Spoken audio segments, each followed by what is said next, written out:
সবকিছুর শেষে মূল কথা একটাই, যেই জিনিসে আল্লাহ রাব্বুল আলামিন সম্মান দিয়েছেন, যেই কাজে আল্লাহ রাব্বুল আলামিন সম্মান দিয়েছেন, সেটাই আসল সম্মান। আল্লাহ রাসূল সাল্লাল্লাহু আলাইহি ওয়াসাল্লাম বলেছেন, ইয়ারফাইল্লাহ, আল্লাহ তাআলা সম্মানকে উঁচু করে দিয়েছেন, সম্মানিত করেছেন, সম্মানকে উঁচু করে দিয়েছেন। কাদেরকে? আল্লাযীনা উতুল ইলমা দারাজাত, যাদেরকে দ্বীনের জ্ঞান দেওয়া হয়েছে তাদের মর্যাদা আল্লাহর নিকট অনেক।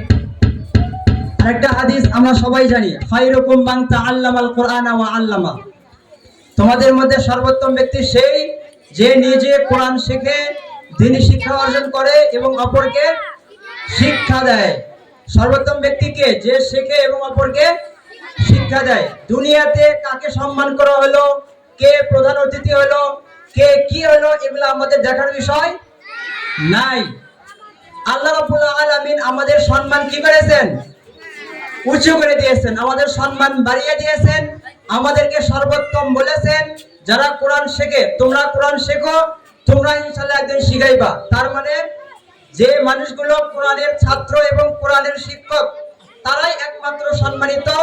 এরপরে বাকি যা রয়েছে সব হলো দুনিয়াবি, যা মরার সাথে সাথেই শেষ হয়ে যাবে, কোনো কাজে আসবে না।